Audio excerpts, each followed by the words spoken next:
I've surfed my whole life. Day, night, rain, fog, never cared. Until one night, back in '98, I paddled out under the pier lights, and something brushed my leg. Not a wave, not driftwood. Something big. Then I saw it a dorsal fin, cutting the water, pacing me like it was waiting. I made it back to shore barely, thought I was safe, until I saw two guys waiting on the sand, but they weren't my friends. And what they did next, it was worse than the shark. Beat. You. Think you're alone out in the water? Wait till you come back to shore.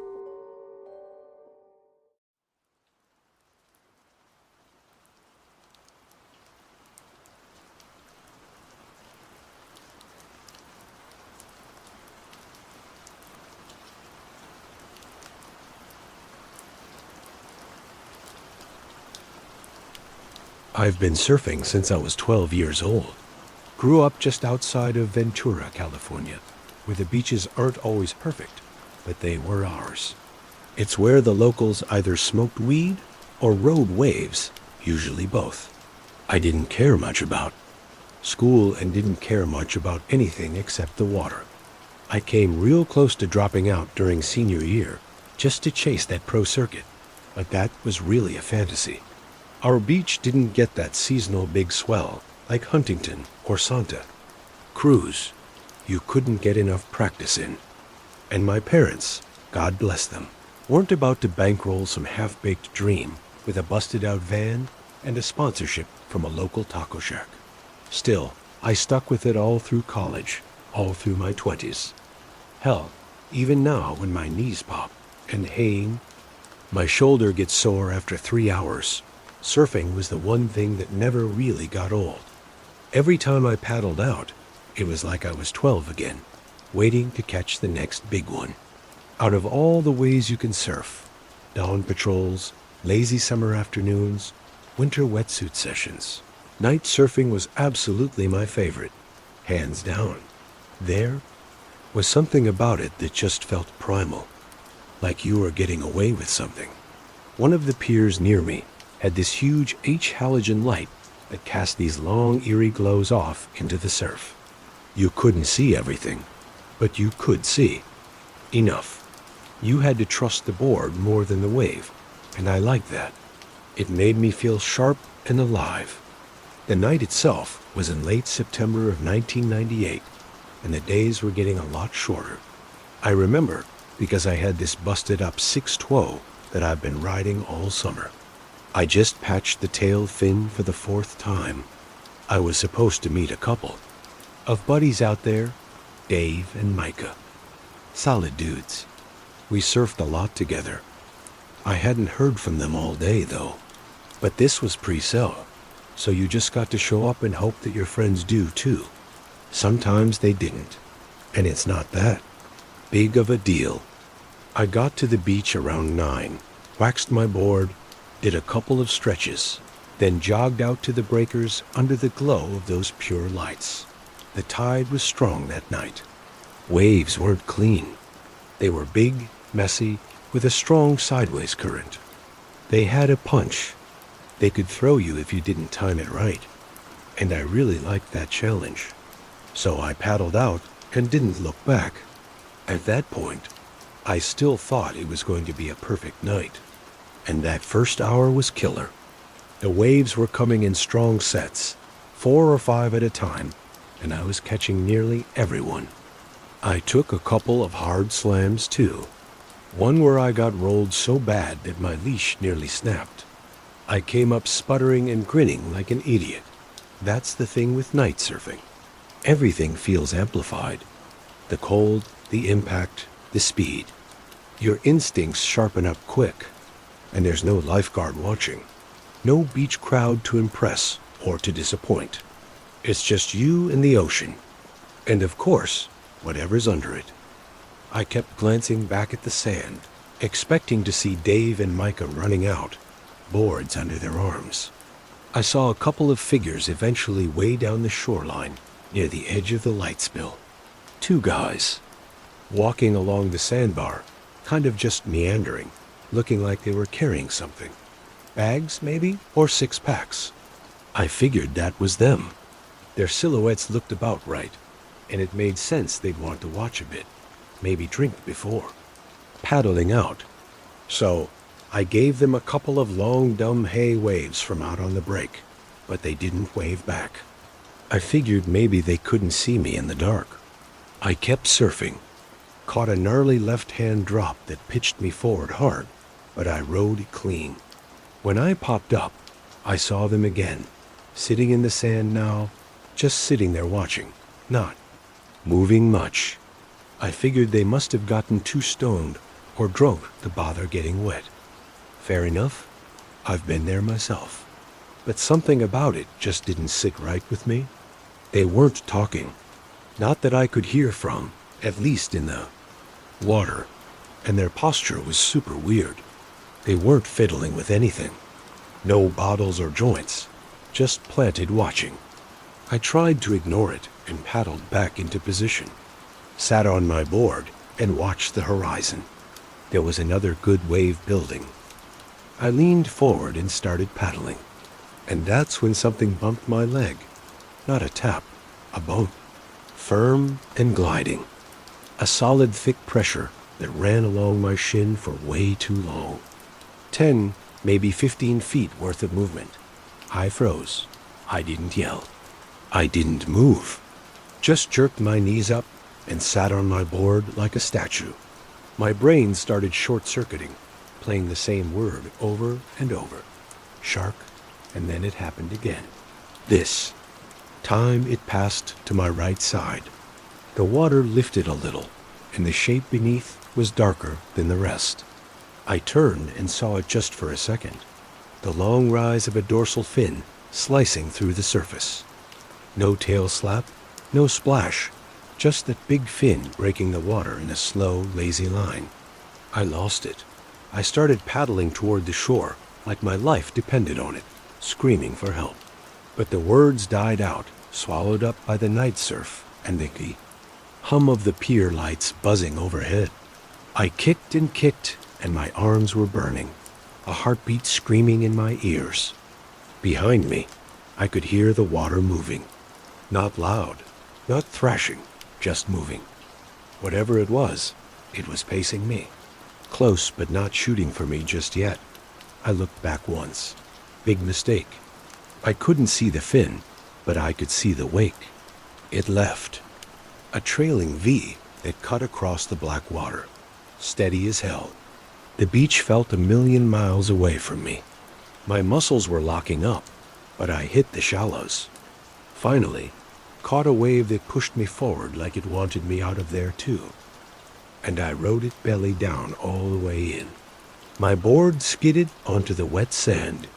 I flopped off it and crawled up like I was just born again. I stood up shaking, gasping, and holding my side. And that's when I looked up and saw them again, the two guys on the beach. They were a lot closer now, standing. Not Dave and not Micah, not even close.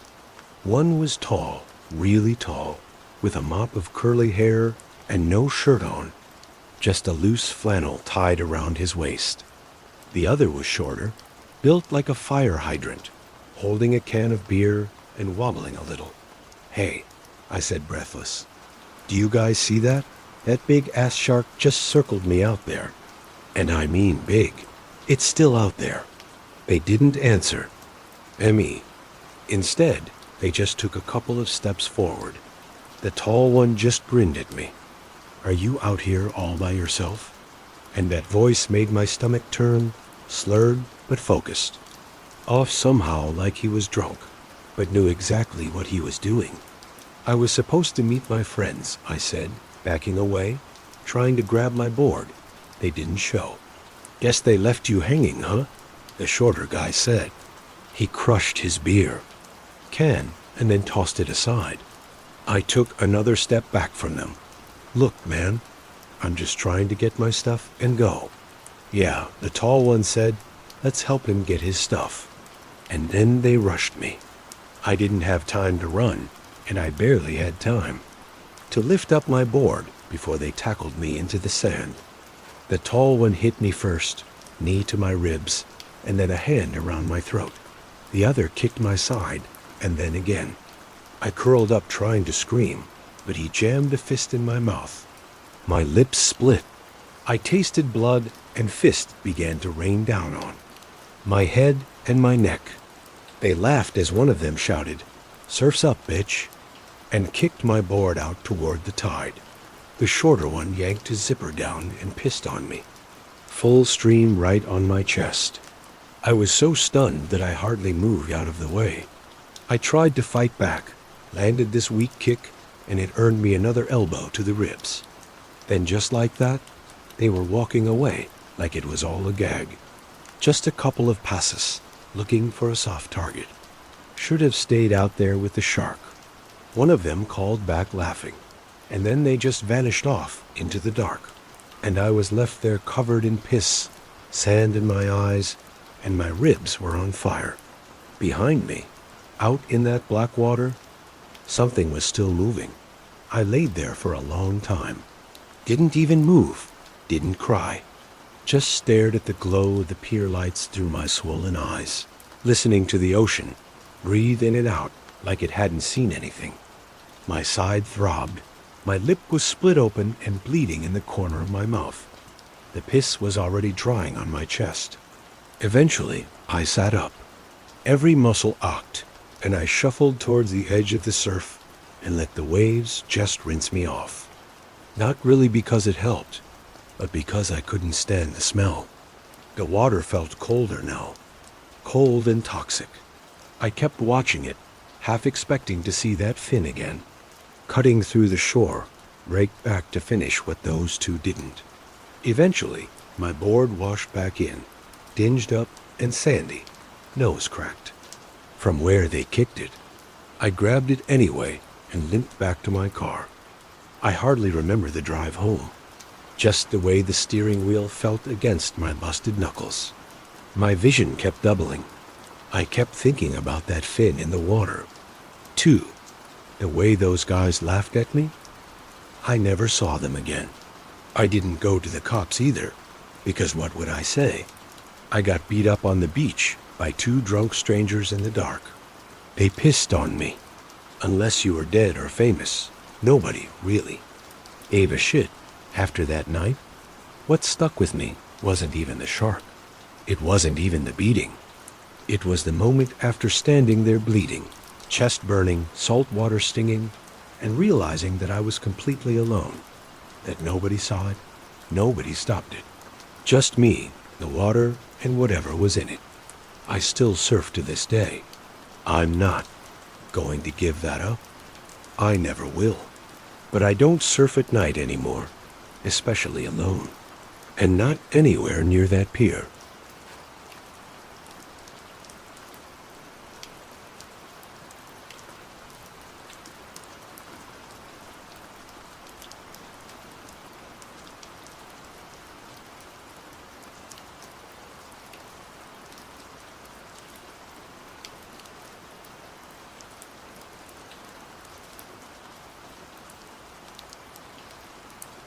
There was a time in my life where I swore that I was never going to go on a cruise. Not because of the water or the money, or even the fear of getting sick. It was the crowds. I've never been much for being trapped anywhere with thousands of strangers around me. Elevators make me edgy, so the idea of spending a week sealed inside a floating shopping mall, filled with screaming children and bottomless buffets, almost felt like a punishment, not a vacation. But my wife, Dana, however, disagreed. She loved the idea for years. She'd bring it up in passing. Wouldn't it be fun? She'd ask while scrolling through photos of sunset decks and couples clinking champagne glasses. I'd scoff at her. They're just floating trailer parks, I'd say. Tacky, noisy, and full of people trying to outdrink their own boredom. But then came the theme cruises. Bands that we liked, food festivals, comedy specials, and I started to come. Around slowly. We agreed that if we did it, we'd do it right. No budget cabins, no last-minute booking. We'd treat it like a real trip, the kind that people look back on when they're old and tired, trying to remember what it felt like to be alive.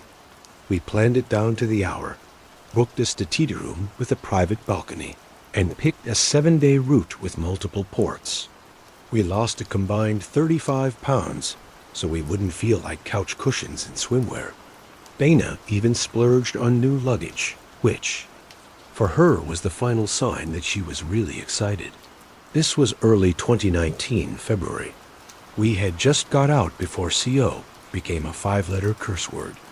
I'll admit it, those first couple of days were pretty incredible. We boarded in Galveston, and from the moment we stepped onto the ship, it felt like somebody had dropped us off into a different world. The crew was polished and polite. The food was 5-star.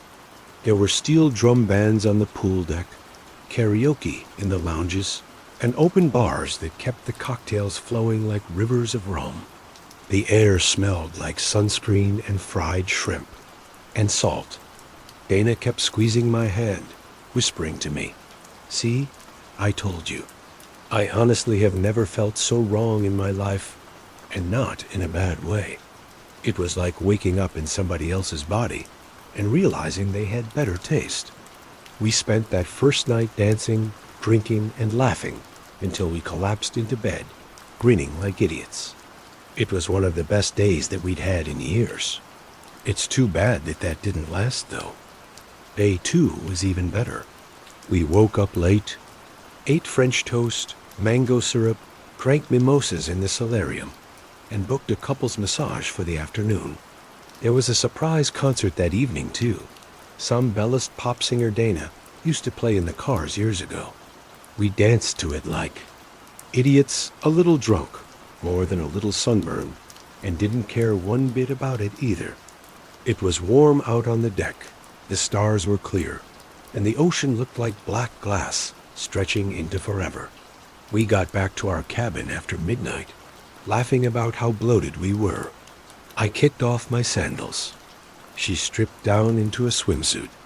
And then we stood on the balcony, drinking rum and pineapple juice out of plastic cups, almost like we were 20 again. I remember how happy she looked, relaxed in a way that I hadn't seen since before her mother passed. I made a joke about skipping, foreplay, going straight for the blackout sleep, and she swatted me with a towel. We were brushing our teeth when this knock came, sharp and urgent. It actually scared the shit out of me. I opened up the door, expecting a crew member with some kind of emergency update, or worse, a medical alert. Instead, it was a guy that I vaguely recognized from earlier in the day. Early 40s, sunburnt nose, receding hairline, a Hawaiian shirt that didn't fit right. He had one eye half closed and smelled like whiskey.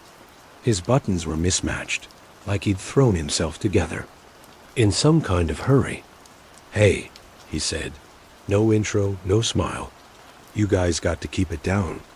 I blinked. "What?" He leaned in. "The screaming, the fighting. It's been going on for like a half an hour. My wife and I are trying to sleep." I turned around and looked at Dana, still, brushing her hair in the mirror. The TV was off. No music, no yelling, just us winding down. "I think you got the wrong room, man," I said carefully. "We haven't been fighting." He didn't move. "We're in the cabin next door." We heard it clear as day. Dana came over then. "What's going on?" The guy leaned sideways as if to see past me. "She was yelling at you, man. Screaming like a full-on meltdown." Dana just frowned. "Nobody's been yelling." "We haven't even raised our voices," I said to him. He just stared at us really intensely, like he was trying to read something behind our eyes. "You're lying," he said. "What? You're covering it up." "I don't know what's going on in there, but it's not normal. I know what we heard. Now, I probably should have closed the door right then. Should have just said goodnight and locked the bolt, but something in his eyes just stopped me. That kind of glassy conviction you can see in some kind of conspiracy nut. Like he needed it to be true. He turned and walked away. And then 30 seconds later, he came back with his wife. She looked just as off, blonde, rail thin, sweater tied around her shoulders, like it was 1986. Her pupils were huge. Her mouth was twisted from the booze. "We heard you fighting," she said. "We were screaming and banging on the walls. I even thought I heard something break." Dana laughed, but it came out wrong. We were drinking rum and brushing our teeth. The woman just shook her head. "No, that's not true." The man then stepped forward. "You're hiding something in there." And I actually laughed at that. "What are you talking about? You've got somebody in there. Somebody you're hurting." And just like that, the tone flipped from misunderstanding to accusation fast. Dana stiffened up. "All right, time to go." But the guy didn't budge. "You're not fooling us to know what we heard. And I know what's about to happen if you don't get the fuck away from our door," I snapped. "I'm going to call security." "You should," he said, stepping closer. "Call them. We'll tell them you're holding somebody hostage in there, that there's been violence. We'll see who they believe." That's when I saw the woman reach into her purse and pull out a phone already recording. It hit me hard, and suddenly, they weren't confused. They were setting us up. Dana reached for the phone. "Stop recording," but the woman pulled back. "Don't touch me," she screamed. Then came more shouting from both of them. Accusations flying, like shrapnel. Dana and I had backed up into our room as the man stepped inside. He crossed the threshold, eyes darting around for any signs of bruchette. I quickly shoved him back. "Get the hell out of our room." He grabbed my shirt, and then Dana kicked him square in the ribs. The man went down like a bag of cement. His wife screamed and launched herself at Dana, who ducked and punched her in the side with his clean practice. Hook. She taught kickboxing 3 nights a week, and she'd just gone full defensive mode. The hallway exploded with voices, doors opening, people yelling. 2 crew members ran up, one with a walkie-talkie, the other holding a flashlight like a weapon. They screamed for everybody to get back. But the woman was clawing at Dana's arms now, and the man was trying to pull himself up by grabbing my ankle. It was chaos, pure and simple. The hallway wasn't wide enough, and neither was our cabin. It felt like we were trapped in a damn broom closet full of teeth and elbows. Dana shoved the woman in the hallway, and the woman hit the opposite wall and crumpled. I stomped the guy's hand and pushed him out by the shoulders. One of the crew members finally took control, grabbing the man in a headlock and yanking him away. The other stepped between us and raised a hand. Dana was breathing hard. I was bleeding from a scratch on my neck. The floor was littered with plastic cups, a broken lamp, and one of Dana's flip-flops. The couple screamed about cover-ups and conspiracies as they were dragged down the hallway, biting and screaming. The staff had gone between us finally, but it wasn't over. Not even close. While one of the crew members tried to check on Dana and me, the other attempted to wrangle the man and his wife, only to get shoved hard into the hallway wall. The drunk couple then took off running, barefoot, wild-eyed, and shouting as they went. The man screamed that she's in there. "She's tied up. They're killing her. Call the captain," the woman screamed. "They've got blood in the drains." We rushed down to the hallway, stumbling over the broken lamp and our scattered things. The crew were already shouting into the radios, calling for backup. One of them told us to stay in the room, and we didn't listen. We followed the noise. They made it down to one level into one of those weird transitional halls between staff access and guest decks, dimmer and narrower. One of those areas that you walk through quickly without really thinking about it. But now that they were down, there, yelling at the doors, pounding their fists against the walls, I could hear them through the metal, calling out to non-existent people, accusing ghosts. The staff caught up with them just as we did, but again, There wasn't much room. Only one security guard had reached us. The others were still en route. That's when the couple turned on us again. He came at me with both fists raised, and I threw. My arms up to block, but caught a hit in the jaw and sent stars across my vision. I fell against the wall, half dazed. Dana didn't hesitate. She ducked low and drove her shoulder into the woman's gut, lifting her off the ground and slamming her hard to the floor. The man tried to grab Dana's hair from behind, but she spun and elbowed him in the face, then followed up with this brutal side kick to the ribs. He folded immediately. I was on my feet again, heart pounding as the staff finally broke through. 2 more guards appeared and pulled a couple apart, then got them face down on the floor. Yeah, baby. They screamed the whole time about drugs, about a girl tied to a chair, about hearing voices through the vents. I didn't say anything, and neither did Dana. They were taken to the medical bay and locked in for observation. I was never told exactly what happened after that. The head of security apologized personally the next morning, gave us drink vouchers and spa credits for the disruption. We took them, finished the cruise, and we even danced again. But we never opened our cabin door without checking that peephole first. And I'm sure you can guess this, but I haven't stepped on another cruise ship since.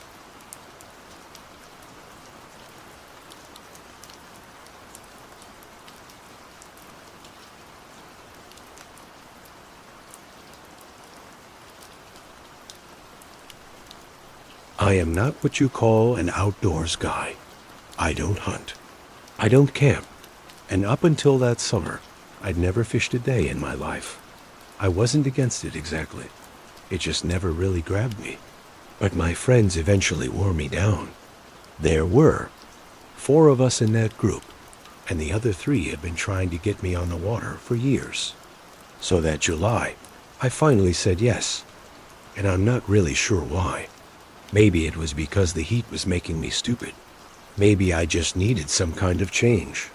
Or maybe I just finally had run out of excuses. They pitched it to me as this easygoing, laid-back float, cold beers, open lake, no pressure. You just sit back and cast. One of them told me, it's like therapy, except it's a lot cheaper. So we headed out on a Friday morning. I brought sunscreen, snacks, and 2 DOGMAN tabs, just in case. My buddy Kent owned the boat, some off-brand aluminum frame fishing boat with a makeshift canopy and a cooler that smelled like old shrimp. He said it was solid, swore he just fixed up the engine himself, and I took him for his word. He'd always been a tinkerer, built his own smoker last year, fixed his own plumbing. So when he told me the motor had been touched up, I figured we'd be fine. We launched off at a reservoir just outside of town, deep water, no cell reception, surrounded by nothing but trees and rocks and old trails that nobody really hiked anymore. Kent called it God's favorite fishing hole, and we shoved off around 7:00 a.m., with the sun just peeking over the tree line. It was peaceful. That kind of calm that feels really earned too, but also borrowed in a way. I didn't know it yet, but we were about to earn every second of it the hard way. The first hour went smoother than I really expected it to.